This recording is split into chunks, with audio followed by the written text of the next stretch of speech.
Sonic may not be everyone's cup of tea, but he's certainly interesting. You'd think after so many disasters that he'd go the way of the Bobcat, but somehow he's stuck around. Partly due to some truly insane fans, partly due to nostalgia bait, but mostly due to hope. The chance that a great game can come from this blue has-been is so tantalizing that it allows me to forgive him for each and every blunder. The fact that the likes of Mania, Colors, and hell, even the kart racers came out this past decade show me that he can be good. As long as the right people and passion are behind it, he can do anything. I believe this is best conveyed by Sonic Generations. Whilst Mania and the kart racers were developed by outside talent, Generations shows us that Sonic Team themselves are capable of learning from what worked and what didn't. Therefore, they can create and refine an idea to perfection. Sonic Generations is Sonic Team at their finest. However, as a Sonic fan, I'm used to disappointments, and none have been more disappointing than Sonic Forces. And it's not the same disappointment I get from being overhyped or overly excited, but it's a disappointment felt similar to when a dog pisses on the carpet, where I just look at it with contempt as it stares back at me with a vacant look on its face. If Sonic Generations was at the top of the 3D Sonic class, then Forces would be the lazy Chad at the back next to the edgy kid and the two dumbasses sticking crayons at their noses. Forces isn't a disaster, because it never had the ambition to become one in the first place.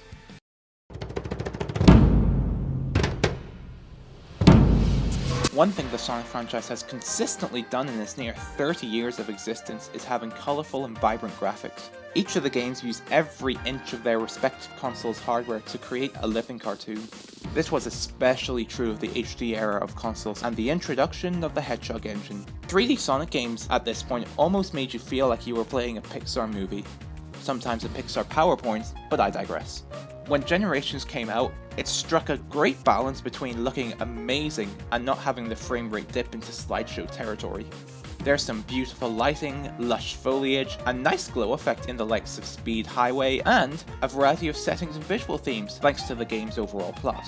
It's even better looking at this game nowadays. The Xbox One X version of the game allows for enhanced textures and a 4K resolution, with the PC version allowing you to play it all in 60 FPS. So here comes a new powerful generation of consoles, with a 3D Sonic game releasing slap bang in the middle of it. How does it look? Okay. First, the pros. It manages to run at a consistent 60 FPS, even on consoles. Most of them. Sunset Heights and other city levels look great. They have a nice fiery glow, and even the water has reflections. Levels that have sunlight look really nice, such as Green Hill and Metropolis, as well as the outside portions of Edgate.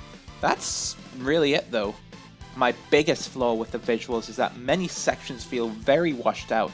This can be due to levels being covered in darkness, bland factory aesthetics, and a general lack of background activity. Chemical Plant suffers the worst from this in my opinion. I understand it was the developer's intentions to create a dilapidated power plant, but if you compare it to the Chemical Plant in Sonic Generations, which was going for a similar aesthetic, the level just seems lifeless and dull. Also, there are many aesthetical choices in this game that have been done to death, and as a fan of the series, it starts to wear. A futuristic city, an apocalyptic city, a jungle, Chemical Plant, and fucking Green Hill, Jesus Christ. This makes the game feel very lazy and derivative, as none of this sparks the imagination. And no, it can't be due to a consistent lack of ideas, since more recent Sonic games have had more creative themes, such as a planet made of sweets, an African desert, an aquatic tunnel, and even a printing press to name a few.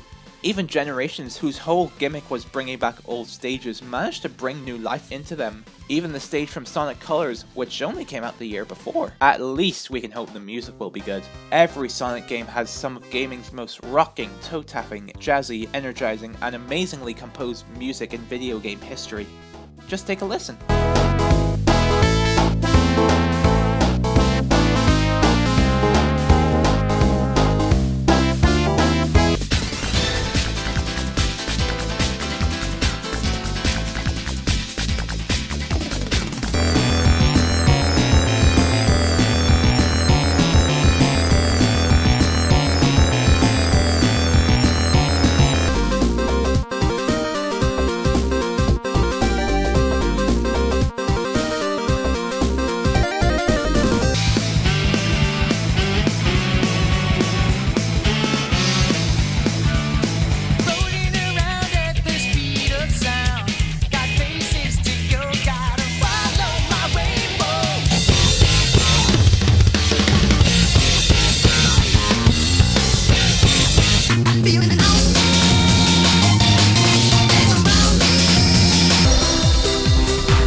Generations is no exception in this regard. It has a wide assortment of level themes that allow for a lot of variation within the songs themselves and the soundtrack overall. Even tracks based on the same song can be radically different based on their gameplay style.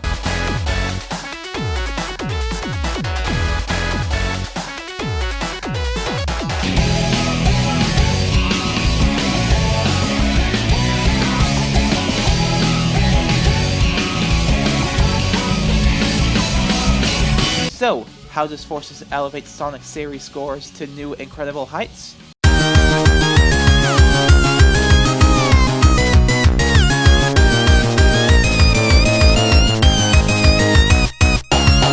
Yeah, this track alone puts Forces' soundtrack in D tier. Whilst no other track in that game reaches that low, it still represents the main underlying problem with the music. The instrumentation is incredibly uniform and unvaried, or as I like to call it, the X3 problem. Composer Tomi Otani uses the same dull synth for every modern Sonic track, the same blippity bloopity dubstep vocal combo for the Avatar tracks, and the same tortured geese for the classic Sonic soundtrack.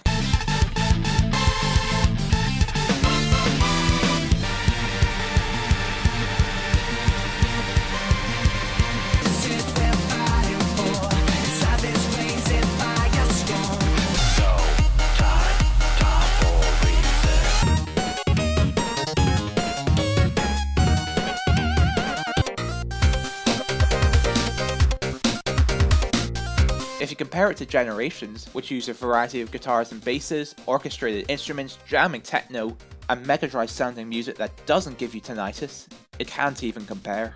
I can't even fault most of the instruments, since Mega Man 11 uses the same synth sound, and it still manages to create a diverse soundtrack. That said, Forces' soundtrack isn't a total loss. I like the remixes such as the Metal Sonic and Zavok boss themes. Egg Fleet and Acro Road have nice beats, the final boss theme is excellent, and Infinite's theme and Fist Bump are guilty pleasures. Despite this is easily one of the weakest soundtracks in the series. Like the rest of the game, it just feels lazy and lifeless.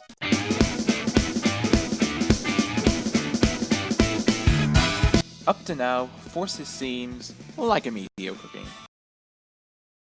Nothing too terrible though. This is where it all goes downhill. First, a few definitions. All games are ideas brought to life. Juice is the small step added to games to accentuate these ideas. They can range from animations and particle effects to sound effects and music. Essentially, it's how we get from this to this.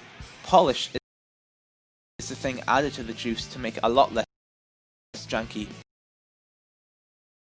And game feel is a combination of the two that makes a game good to play. With all that said, how does Generations use juice and polish to create great game feel? Well, let's travel through Green Hill Zone to find out. The level begins with a piece of text not dissimilar to a racing game, telling the player that they better be ready for the wild ride to ensue. This feeling of coolness and speed is enhanced through many other particle effects. There are sparks that form when Sonic is drifting and grinding rails, celebratory particle effects and sounds that come from each trick, encouraging the player to engage with the mechanic, and a really nice subtle motion blur effect that is used when boosting, which is an improvement from the other boost games where there was simply too much of it. None of this compares to the shockwave that expands when the boost is activated, making this move seem so powerful and deadly, like Sonic is truly rolling around at the speed of sound. And that's only Sonic himself. Robots explode and make it satisfying. Going through the boost pad makes it ferocious. Sonic has a new animation when he does a homing attack. Boost rings expand slightly when going through them. Checkpoints show your save time. The boost bar glows when boosting, and Sonic shows off his sick moves when he gets an S rank. I could go on forever, but then you'd want to murder me more than you already do so. All this gives Generations a certain je ne sais quoi that makes it so exhilarating to play and watch. So, let's take a look at Forces. We'll be travelling through Green Hill Zone again. Right off the bat, the level just begins. There's no real fanfare or time to psych up the player. Already I'm less invested. God, just by looking and listening to Forces, it just feels wrong. It's like it knows what good game feel looks like, but it just can't be bothered to achieve it. Sound effects are the same from Generations, but they are noticeably quieter, turning previously punchy pursuits into just nothing. The jumping and homing attack effects look much cheaper, which makes me much less immersed as a player, as it reminds me that this thing isn't real and I should feel bad for thinking otherwise. You barely notice going through a checkpoint, and busting open the whisk capsule was leagues less impactful than it was in Sonic Colors, which, need I remind you, was on the way. Oh, and everything else in Colors looks and sounds better than it does here. Speaking of the homing attack, you know the various animations that were in Generations? Gone. Even the PS2 port of Unleash had these. Going on the tangent of missing animations, drifting looks like spinning planks of wood around a corner, hoops may as well not be there, and you call this a victory dance? Pathetic. Nothing compares to how much they butchered the boosting though.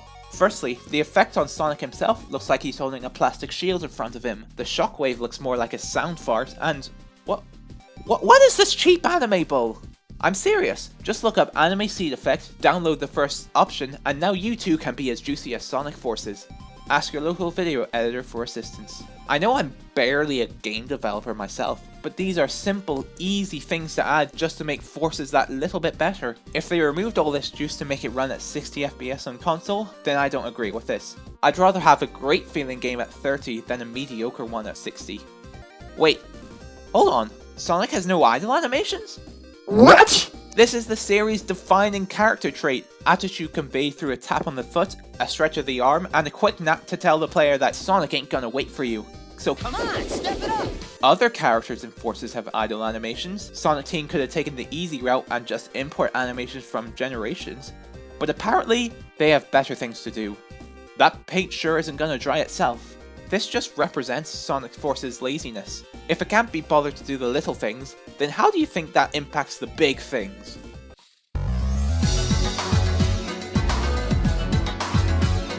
After two previous Sonic games in the boost formula, and even more games in 3D, Sonic's moveset and control is at its best. The jumping in the previous boost games felt a bit heavy, yet here, it feels appropriately light and springy.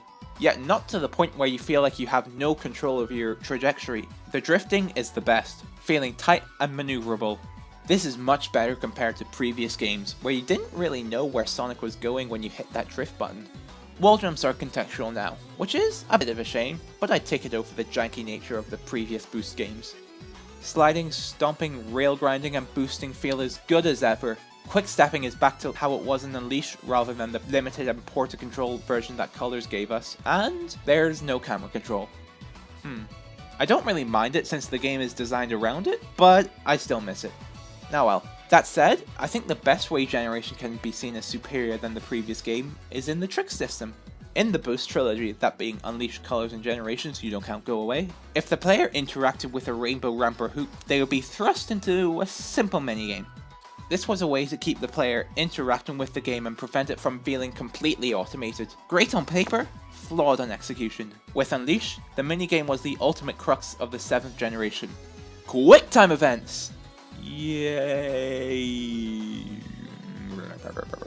This minigame sucked. It felt shoehorned into the game due to the stark ludonarrative dissonance. It locked pathways if the QTE was failed. The minigame itself was often paired with do or die situations, and they were just too much of a shift in gameplay, thus making them feel somewhat demanding for the player, especially in the later part of the game.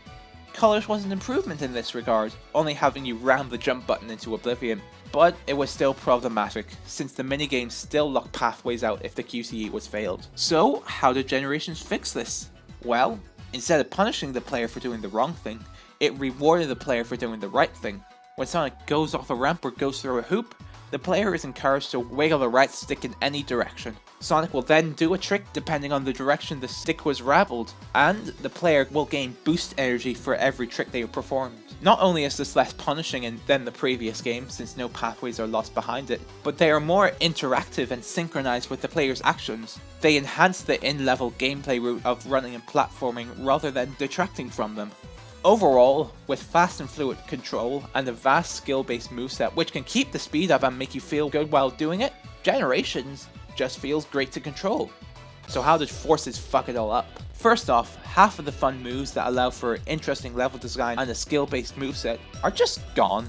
Drifting, wall jumping, the light speed dash, the short up, and the trick system have all been Thanos'd away, making Sonic feel the least versatile he has been in 3D history. This also removes the player interaction during the automated segments that the previous games managed to avoid. As for the existing moves, oh boy. The functionality of the boost and homing attack are identical, but they feel the worst due to the aforementioned lack of animations and juice. Sliding is super slippery now, and the jumping... When you jump from the standstill, Sonic suddenly becomes a 50-ton Yoshi and plummets the moment he reaches peak jump height. When jumping after moving, he suddenly becomes Michael fucking Jordan and yeets to the next parallel universe. Look at him go! Even the acceleration, your basic way of movement, feels wrong. When running, Sonic just gains a random burst of speed. This is instead of having smooth acceleration, which literally every other Sonic game got right, except 06. This makes the most basic of platforming unfathomably difficult as you constantly overshoot and even more frequently undershoot jumps. And no, the double jump doesn't help you since you barely gain any height from it. It might as well not even be there. I suppose to compensate, Sonic Team made air boosting super overpowered, allowing the player to basically fly over any platforming challenge, which isn't a good compromise. If your most basic actions aren't fun to use, then the more complicated actions suffer. Besides, the air boost shits all over the level design, so even if the jump wasn't awful to control, it would have been inferior anyway. Even moves from Sonic Lost World that could have been used to enhance the level design and would have been very interesting to see in the boost formula, such as the wall running and the simple convenience of grabbing onto ledges, weren't included. Not that I expected this game to do anything interesting or ambitious. How Sonic Team made a character that was as fun to control as Odyssey Mario, the Prince of Persia, Hat Kid, and you know, Jack Cooper into a coked-up, obese geriatric patient is a masterwork of incompetence. The developers clearly knew this, however, since you rarely see Forces Sonic do any platforming. And when he does, such as in the 2D sections, they slow him right the fuck down. Which brings us nicely to...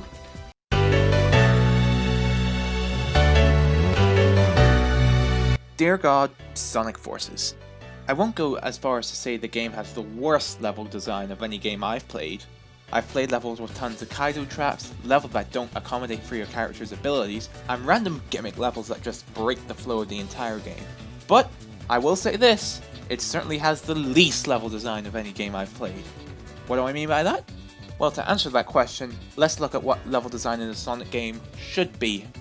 In the past, Sonic levels have had multiple varied pathways for the player to go through. This was either to find extra goodies or to find the fastest path and increase your ranking. This was done because Sonic was a fast boy, meaning a 2-minute level for him would take around 10 to 15 minutes for your average plumber. So, a lot of level must be designed and a lot of time has to be spent designing it for not a whole lot of use. A consequence of this was having the games leaning on the short side, around 3 to 8 hours. This broad and branching level design added a whole lot of replay value to the games, allowing them to justify their prices. Other ways Sonic Team extended game length was to have multiple different playable characters to go through the same level, such as in Heroes in 06, the Mega Drive games, and the handheld games. They also created new levels out of already existing assets, such as in Adventure 2 and Unleashed. And the third way was to create optional challenge levels using said existing assets, such as in Generations and Colors DS. In Unleashed, collectibles such as artwork, music tracks, and videotapes are added, eventually evolving into the red rings from Colors onwards.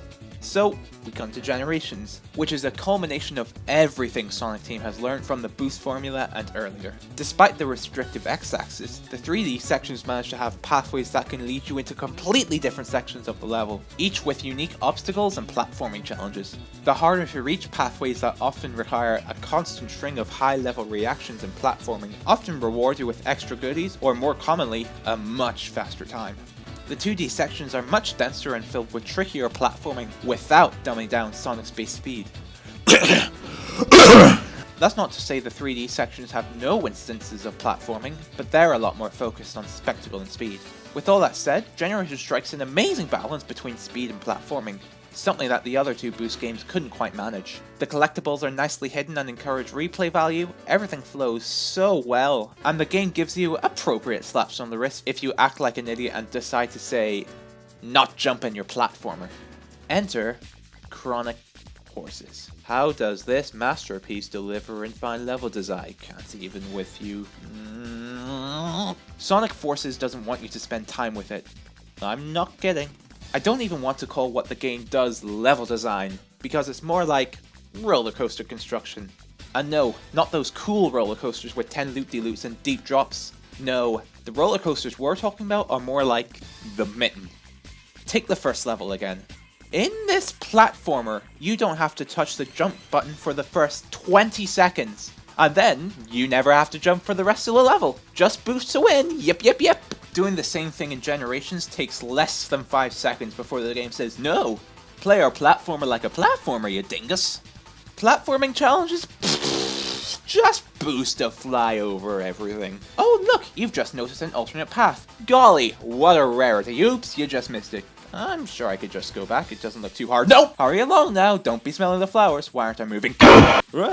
Oops, time's up. Wait, what? That was barely a minute. Exactly, Sonic stages are supposed to be short, but Green Hill and Generations took me just under 2 minutes. I had to make these tricky jumps, play the level a few times to find the optimal route, and get power-ups to literally make me faster. Shut up and take your S-rank. Every single modern Sonic and Avatar level is like this. The game is automated up the art. The game turns corners for you, boost pads keep you from dawdling, the game forces you down certain paths, and it often doesn't even let you move the analog stick forward. Most of the 3D sections are just grinding automatic rails to the next boost pad, or even these inane quick-step sections that push you forward, and all you can do is move left and right, making it less interactive than Sonic Dash. Even tiny things like peaks and valleys or goddamn corners are barely a present in this game.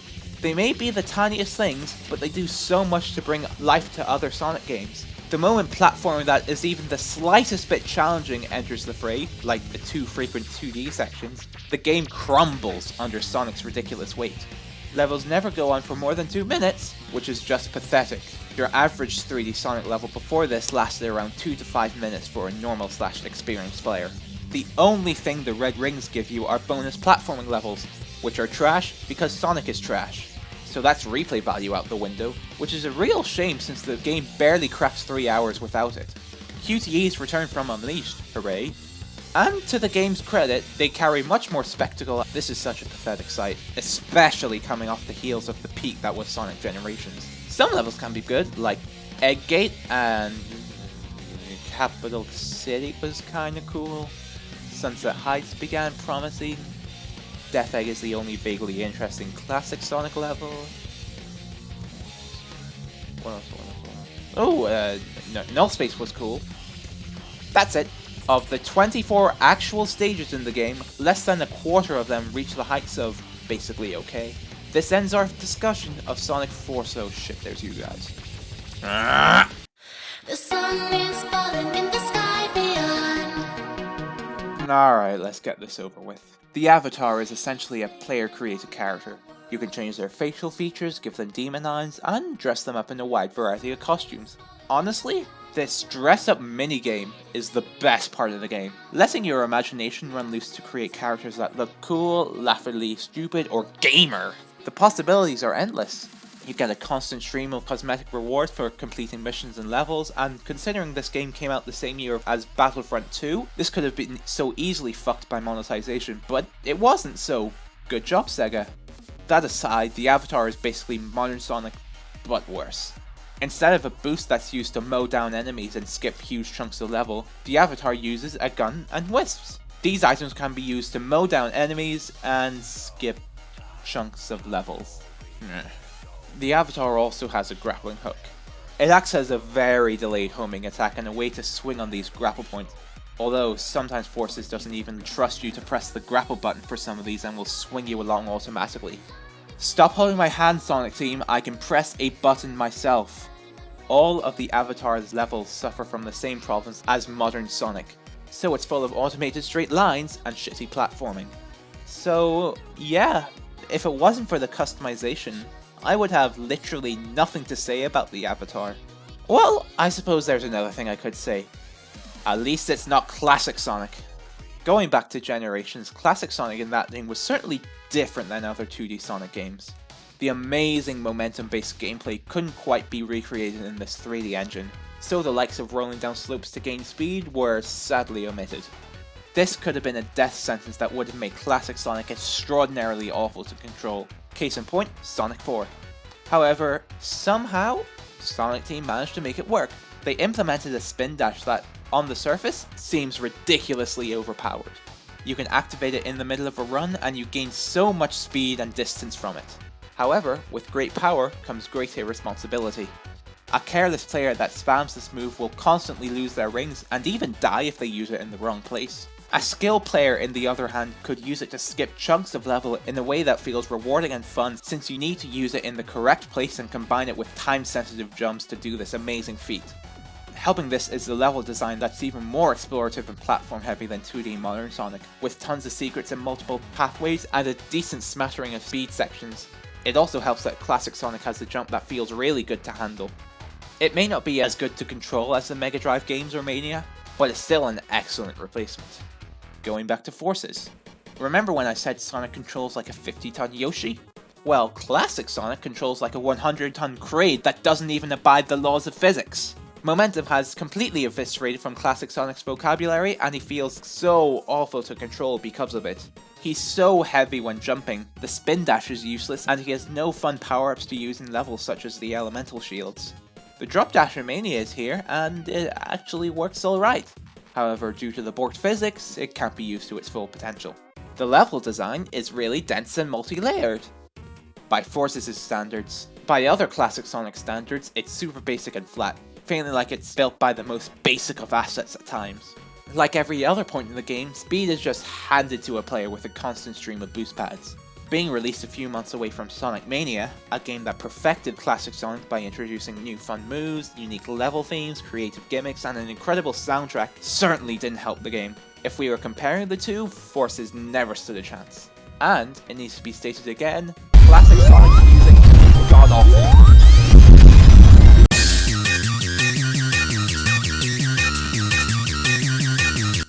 Christ, what else is there? The bosses are underwhelming, as per usual with Forces. With that said, bosses in general for Sonic have been underwhelming. They often follow the potholes of being either far too easy, having repetitive patterns, and often being repeated multiple times within the same game. I can only think of a few that I'd call fun and unique. There are two exceptions. Mania has a wide variety of bosses that offer unique strategies and concepts, some of them being so out of left field that it's hilarious. And then there's Generations.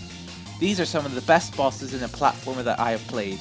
Seriously, they're up there with Cuphead, A Hat in Time, and Mega Man 11.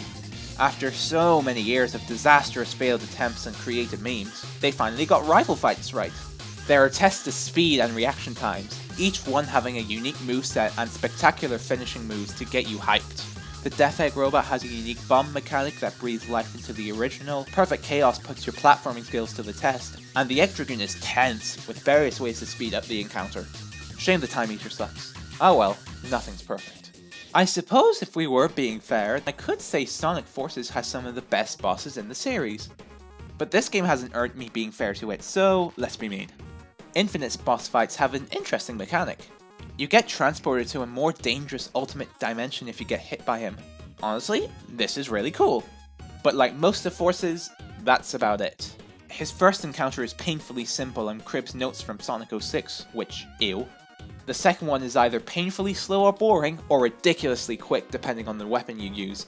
And his third is just a copy-paste job of the Metal Sonic boss fight from earlier, making it inferior since it doesn't have the awesome remix. Oh yeah, we fight Metal Sonic for the billionth time in the franchise, so that's cool. The only classic Sonic fight is another recreation of the Wrecking Ball from Sonic 1. But hey, it transforms into an extremely basic fight with the Egg Dragoon. Again!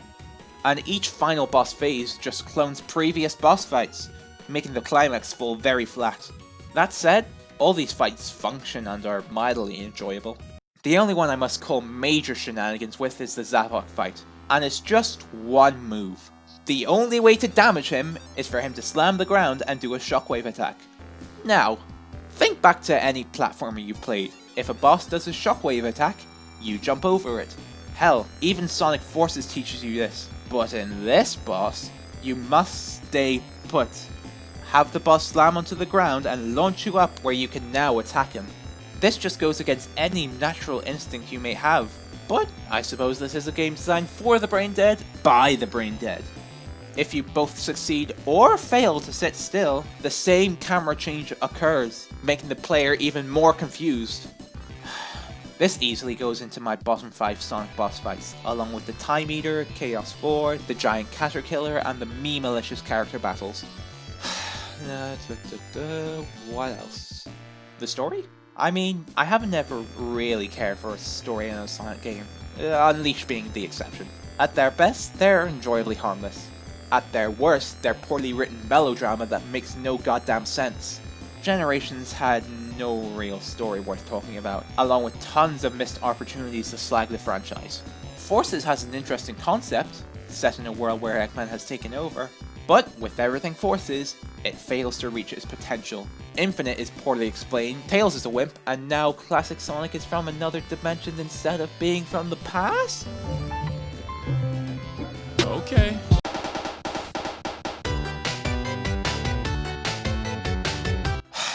That took forever. I just want to end with a glowing recommendation of Generations. You can get it on Steam for around 20 quid and the 360 version for cheaper. It's well worth the price in my opinion. I especially recommend the PC version, not only for the better performance, but for the large and passionate modding community. These guys have created some amazing things, from new stages, cool character skins, and perfect Shrek. If it's not your cup of tea, then that's fine. I'd still recommend you try it though. If you don't heed this recommendation, then hear this one. Don't play Sonic Forces. It's clearly a shame to call itself a game. It plays itself half the time, and it doesn't respect the player, since Sega thought it'd be fine to just spurt out whatever they made in an afternoon and call it entertainment. Sonic Forces won't be the worst game I'll ever play. Believe me, I know of the big hitters and have played through some of them. But it will forever be a game I respect the least. It is the pinnacle of laziness and avarice, wanting to do nothing and expecting everything in its return. No one cared while making this, so why should I? And scene. Hold on, let me start again. And erase. Now, Sonic has always had a tough time in 3D.